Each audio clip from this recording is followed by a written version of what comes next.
Hello hi అండి అందరికీ. ఈరోజు నేను ఇన్స్టెంట్గా రాగి దోశ తయారు చేస్తున్నానండి. దానిగా ముందు కప్పు రాగి పిండి తీసుకున్నాను. దానిలో కొంచెం సాల్ట్ యాడ్ చేశానండి.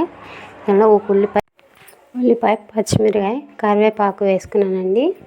వేసుకొని మొత్తాన్ని ఒకసారి వాటర్ యాడ్ చేసుకొని దోశ బ్యాటర్ లాగా కలుపుకోవాలండి. పిండిని కొంచెం పల్చగా కలుపుకోవాలండి. మనం రవ్వ దోశ వేస్తాం కదా, అలా పల్చగా కలుపుకోవాలండి. పిండిని కలుపుకున్న తర్వాత చూపిస్తున్న విధంగా చేస్తున్నాను చూడండి.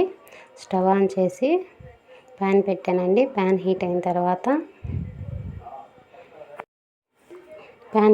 తర్వాత దోశని ఇలా చూపించిన విధంగా వేసుకోవాలండి. చూపించిన విధంగా దోశని వేసుకోవాలి. టేస్ట్ బాగుంటుందండి. దానికి కొంచెం నూనె వేయాలండి. నూనె వేసి రెండు పక్కల కాల్చుకోవాలి.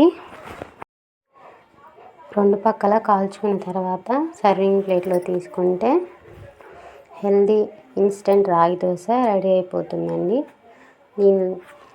Please subscribe Priya kitchen.